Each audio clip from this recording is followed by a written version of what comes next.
Tell me if this adds up to you, because it doesn't to me. On one hand, the government announces one unidentified object and holds 2 press conferences about it. And on the other hand, the government announces 171 unidentified objects and holds 0 press conferences about it. And I guess mainstream media is okay with that. For the second time in 1 week, the government shoots an object out of the skies. And the White House and Pentagon tell us that this second target was an unidentified aerial object.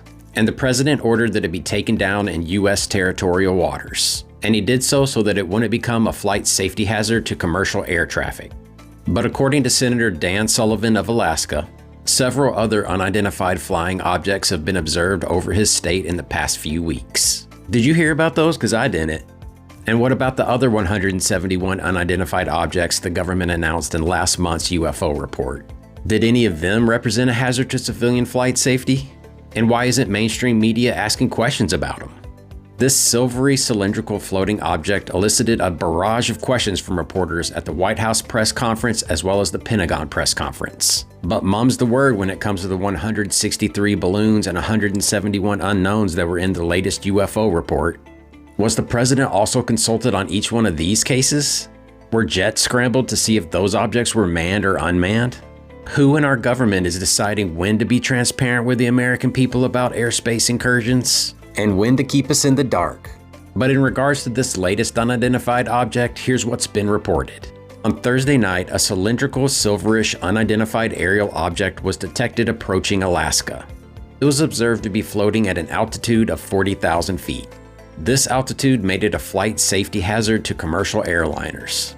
Jets were scrambled to investigate the car-sized object, and they decided that it was too small to be manned. President Biden was informed of the situation, and the decision was made to take the object down in U.S. territorial waters.